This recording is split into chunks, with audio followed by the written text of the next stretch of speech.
Next up, we have Dennis Bron at Roofstock. Hello. And thank you for making the time to come again. Yeah, no, this is a short walk across town. It's, and an amazing event. I loved some of the earlier conversations. Very insightful. And so at Roofstock, your firm, you're very close with the biggest institutional operators in the space. You kind of know where the capital is rolling in, where it's kind of getting allocated, where they're pulling back. And you also have the property management side, right? And Mind. Yeah, I would say in some ways we're kind of a mix of what Sean does at Amherst and what Gaz does at Open Door. We're a software company that provides software, but we also but it's for our own operations. So it's tech-enabled operations, a lot of transactions, retail and institutional, buying and selling transactions, and then we do the property management, asset management in between, both for retail and institutional investors. And so 2021, there was a influx of institutional capital that comes into the market. I think when I talked to your CEO at one point, he had said it went up 5-6 times, like a jump up in 2021. And according to John Burns, before the pandemic period, institutions were 0.4%, and then they jump up to 2.2, still only 1 out of 50. And then now we've kind of rolled over to 0.3, 0.2, very constrained levels of purchasing. And so explain that rollover, right? Is it, prices have went up so much, rents have went up so much, and the returns were just not as enticing? What kind of pulled back that capital? Yeah, it's actually interesting being back here after exactly a year. 1 year ago, we had just completed a 1,700 home portfolio transactions and sort of saw the peak of our institutional selling motion. Right now, we're kind of at the advent. We're seeing some institutional buyers lean back into the market, which is amazing for us because we love to, just like Kaz, we love to build software that people love to use, but there literally have been almost no transactions in the last few years. So we've built this beautiful Rolls Royce that hasn't been used for a while, but we're starting to use it again. And the market is really starting to turn.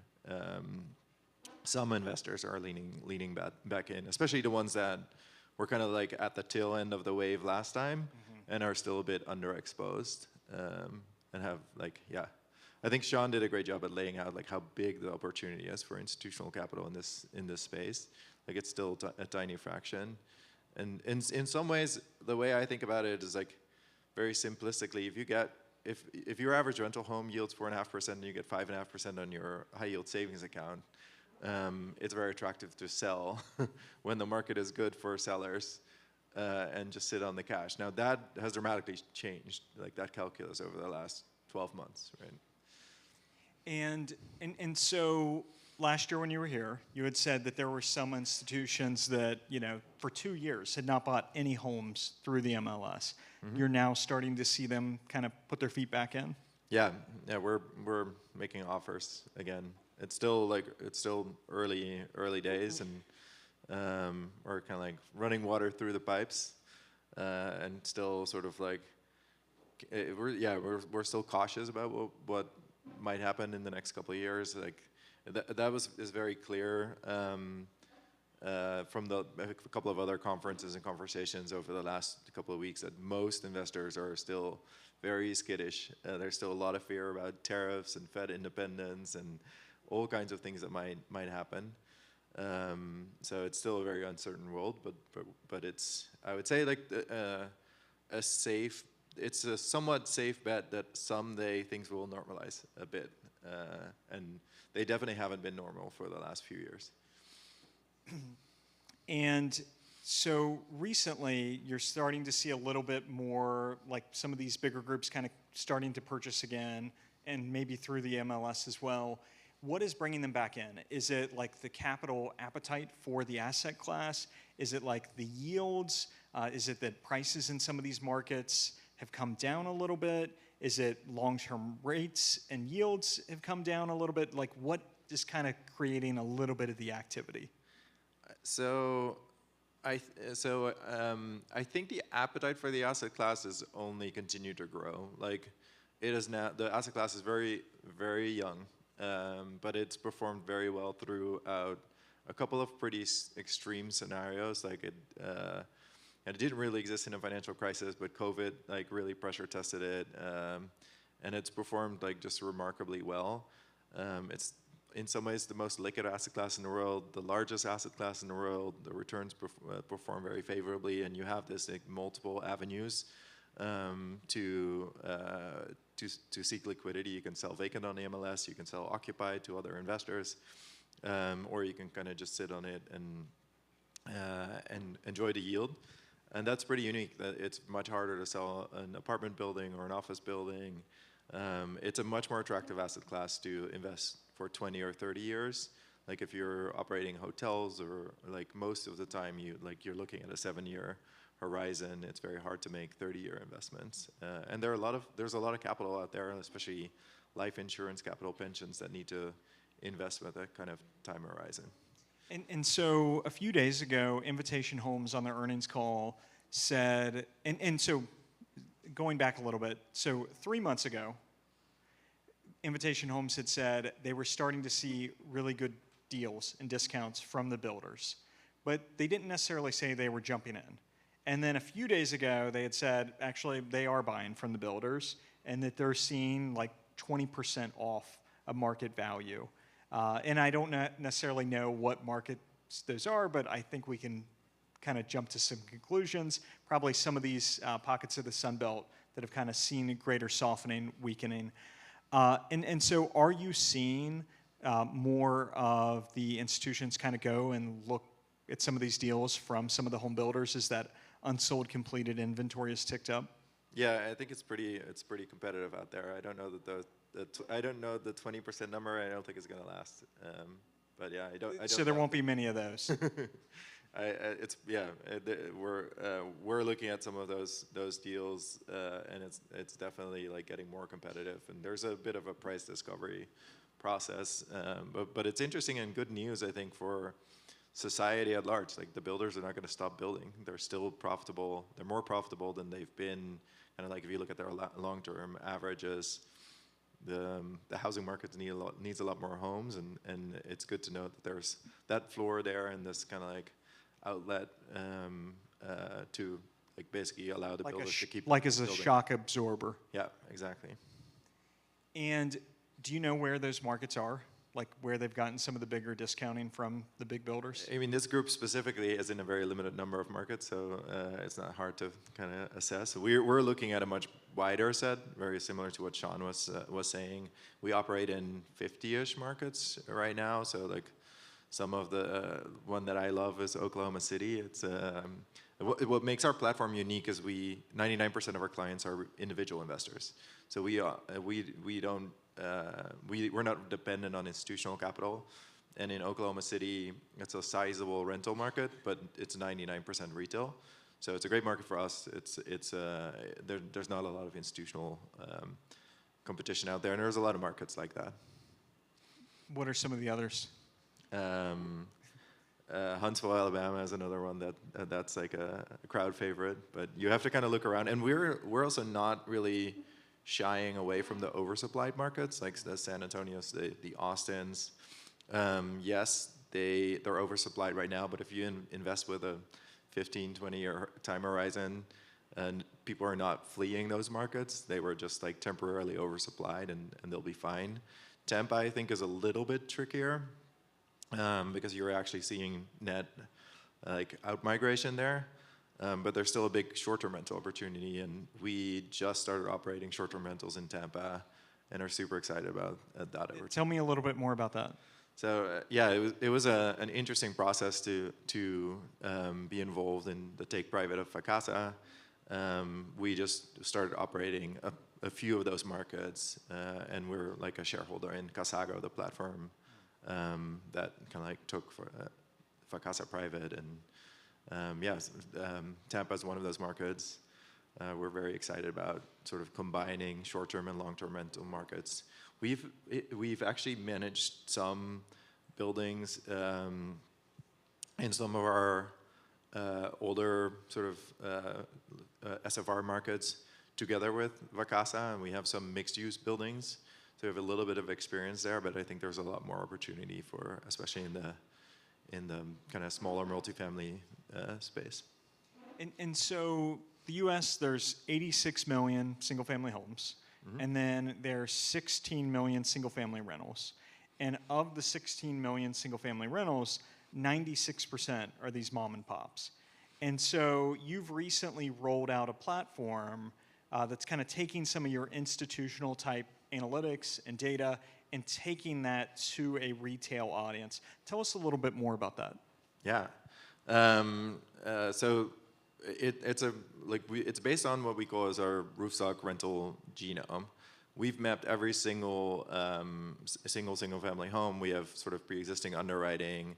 And so when you look at our platform, you can see active listings with some underwriting, and you can use it to like establish a buy box and get alerts and really like be a bit more scientific or sophisticated about how you go about identifying where to invest and what type of properties to invest into. And that's institutional investors have been doing that for a decade. Retail investors have really not been able to look at the market that way. But what's interesting is that you can also view investment opportunities in the context of the homes that are already out there. And I think that's really interesting and unique, especially if you're looking at new construction inventory, because you can see, especially in those infill locations, like what kind of neighborhood is this? What are average yields like? Does this new construction home, is it above average rent or below average rent?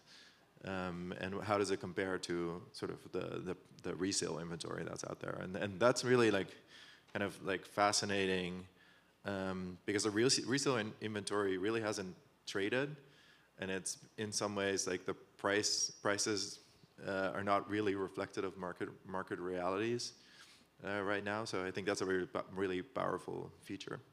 And so is your view that given the constrained level of resale transactions, like, do you think that prices are overvalued? It's almost certain that they are. I was a consultant in the past, and I spent some time consulting for stock exchanges.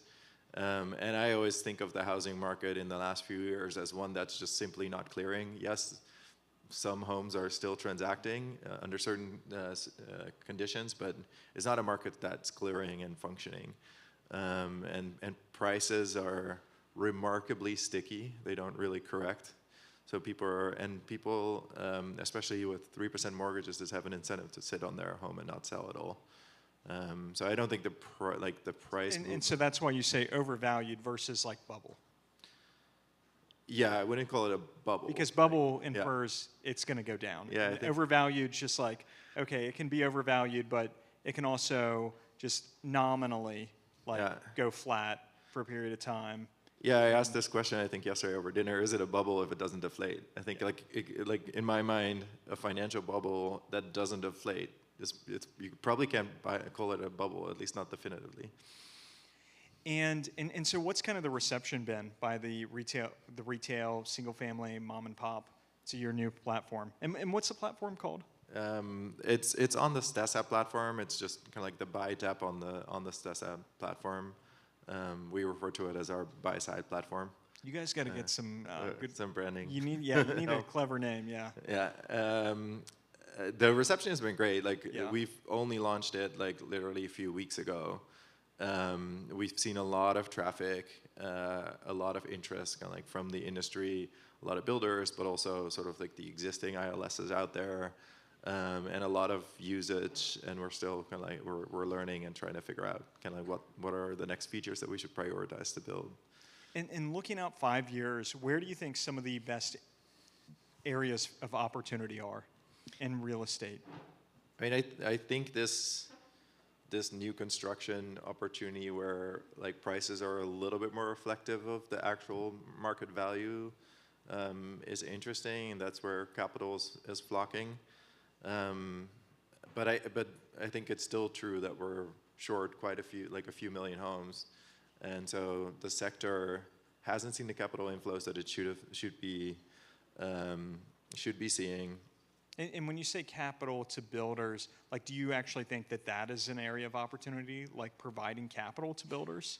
Because like you have that, you know, like 60% of the market share nearly is now the public builders, right? And that you know, when I was born was 25%, and it just gradually went up. And that other 40% or 30% of it that, you know, isn't the giant private builders, those are a lot of the smaller builders that are kind of having tougher times accessing capital. Like, do you think providing capital to them is an area of opportunity? I think it almost has to be.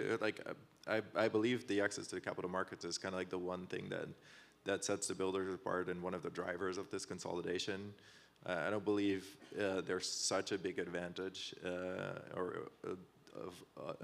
that it should, like, all small builders should be uncompetitive. I don't see that, but I'm also not. That's frankly not my area of expertise. And so, if you were given all the power and you were the housing czar, and you were to be able to try to improve affordability, what would you do? I would get rid of the 30-year mortgage. Like, I think that's something that Sean didn't mention as a possible solution, but I think that's like the source of a lot of the problems that we're seeing. Like, people are locked into these mortgages. By definition, a 30-year fixed rate mortgage without a prepayment penalty gives a huge advantage to people later in their career who don't have as much income growth ahead of them. And it basically makes 35-year-olds like early career, like people who are starting family, less competitive. So I think if you would just, if the GSEs would focus on kill the 30-year fixed rate mortgage. And I like my 30-year. Yeah, it's great if you have one. It's not so great if you don't have one. And so getting away from the 30-year, like what do you mean by that? Like, and how does that improve affordability? Is it, you know, like going to variable instead of fixed? Like, what do you mean there? And yeah, does that like a create 5 to more 10 year fixed rate period should be fine, and not necessarily having steep prepayment penalties. Because think about it, a lot of like 7-year-old couples might live in a 5-bedroom home where they're still on their the tail end of their 30-year fixed rate period, and they're not able to downsize to a smaller home because they can't they don't want to get a new 30-year mortgage at 7% rate, right? But if there would be more competitive mortgages out there with shorter fixed rate periods, they would just move and they would free up and allow younger families to move into those homes, and it would get this market like unstuck. And so when you're talking to different groups within like the institutional side of the market and different areas within the financial sector, what is like the takeaway and the consensus of where the housing market for resale and construction is going the next few years? I mean, do you agree with it? I don't have a crystal ball. I see a lot of uncertainty still. There are a few groups that feel a little bit more confident and are actually moving proactively. But most groups are still focused on their active portfolio and getting that to perform as well as they can. I think if you look at the asset allocation of all large asset managers, they're underallocated real estate by like a 1% or 1.5% or so. What share do you think of real estate a lot of them have? So I think there's a chart, like a Green Street report chart, where they were underallocated, kind of like pre-COVID, and then then in 10, 11, 12%. Yeah, exactly. And then they got to their target allocation in like 2023, and since then they've been falling below it again. A lot of that is because like the stock market has just performed like crazy, and so I think a lot of groups are still nervous that bubble might deflate a bit, and that would bring them at their target allocation again. But that's like a $1.5 trillion that was waiting to get deployed into real estate, and a lot of I think would eventually get into housing. What keeps you up at night? Ooh. And I'm surprised I haven't used that question. That's like always my like back of the wallet one, like I keep in the back pocket. It's a good question.